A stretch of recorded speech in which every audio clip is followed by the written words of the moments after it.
শুভ সন্ধ্যা দর্শক বন্ধুরা। মুখ্যমন্ত্রী মমতা বন্দ্যোপাধ্যায়ের আবার একটি বড় ঘোষণা।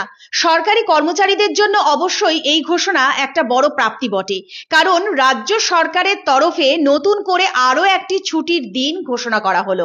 একদম তাই, মুখ্যমন্ত্রী মমতা বন্দ্যোপাধ্যায়ের এই ঘোষণা এবং নবান্ন থেকে এই নতুন বিজ্ঞপ্তি জারি করা হয়েছে, যেখানে বলা হচ্ছে 13 ফেব্রুয়ারি সরকারি ছুটি ঘোষণা করা হচ্ছে এবং শবে বরাত উপলক্ষে এই ছুটি ঘোষণা হচ্ছে। আবারও বলবো, 13 ফেব্রুয়ারি রাজ্য সরকারি কর্মচারীদের জন্য ছুটি ঘোষণা করা হচ্ছে। সমস্ত রাজ্য সরকারি কর্মচারীরা এই ছুটি পাচ্ছেন এবং শবে বরাত উপলক্ষে এই ছুটি ঘোষণা হয়েছে। এবং এর পাশাপাশি আরো একটা গুরুত্বপূর্ণ বলবো যে 2024 সালেই কিন্তু এই ছুটির কথা বলা হয়েছিল রাজ্য সরকারের তরফে, কিন্তু সেখানে যে তালিকা ঘোষণা করা হয়েছিল সেখানে 14 তারিখ ঠাকুর পঞ্চানন বর্মার জন্মদিনের জন্য ছুটি ঘোষণা করা হয়েছিল সরকারি তরফে। কিন্তু যেহেতু সেখানে শবে বরাতের ছুটি ঘোষণা করা হওয়ার পাশাপাশি দেখা গিয়েছিল যে সেখানে 14 নয়, শবে বরাত থাকছে 13 ফেব্রুয়ারি, আর সে কারণে কিন্তু সেই সময় অর্থাৎ 2024-এ সেই ছুটিটা সেই মুহূর্তের জন্য স্থগিত হয়ে যায়। তাই নতুন করে আবারও নবান্নর তরফে বিজ্ঞপ্তি জারি করা হয়েছে এবং 13 ফেব্রুয়ারি সরকারি ছুটি শবে বরাত উপলক্ষে ঘোষণা করা হলো। নবান্নের তরফে এই বিজ্ঞপ্তি জারি করা হয়েছে। তবে আরো একটা গুরুত্বপূর্ণ বিষয় যে শুধুমাত্র শবে বরাত নয়, এই মাসে অর্থাৎ ফেব্রুয়ারি মাসে সরকারি কর্মচারী, সরকারি স্কুল, শিক্ষা প্রতিষ্ঠান থেকে শুরু করে অন্যান্য সরকারি যে সমস্ত প্রতিষ্ঠান রয়েছে সেখানে কিন্তু এই ছুটি থাকছে রাজ্য সরকারের তরফে।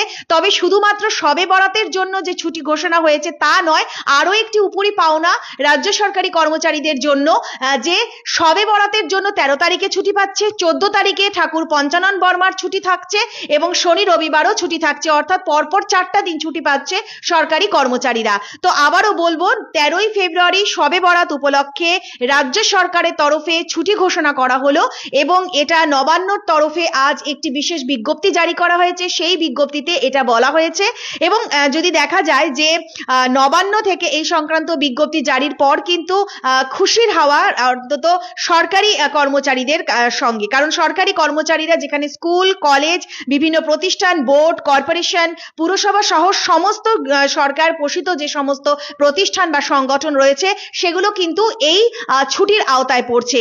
তো স্বাভাবিকভাবেই 14 তারিখও যেমন ছুটি থাকছে ঠাকুর পঞ্চানন বর্মার জন্মদিন উপলক্ষে, তার পাশাপাশি শবে বরাত অর্থাৎ 13 ফেব্রুয়ারিও ছুটি থাকছে এবং আজই কিন্তু নবান্নর তরফে এই বিশেষ বিজ্ঞপ্তি ঘোষণা করা হয়েছে এবং সেই বিজ্ঞপ্তি অনুযায়ী ছুটি থাকছে সরকারি কর্মচারীদের পরপর একই সপ্তাহে একেবারে টানা 4 দিন, অর্থাৎ 13 তারিখ, 14 তারিখ, 15 এবং 16 তারিখ ছুটি থাকছে। তো সরকারি কর্মচারীদের মুখে কিন্তু চওড়া হাসি।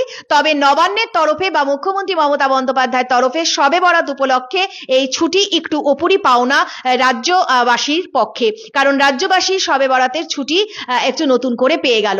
তো স্বাভাবিকভাবেই যারা সরকারি কর্মচারী রয়েছেন তাদের একটুখানি স্বস্তির হাওয়া, কারণ একদিকে অনেকেই ঘুরতে বেরোনোর প্ল্যানও করে ফেলতে পারেন, কারণ পরপর তারা 4 দিন ছুটি পাচ্ছেন এবং তাদের ছুটির জন্য কোনো এক্সট্রা ছুটি তাদেরকে নিতে হচ্ছে না। একই সরকারি ছুটি শবে বরাতের জন্য নতুন করে ঘোষণা, তার পাশাপাশি 14 তারিখ তো রয়েছেই, 15 এবং 16।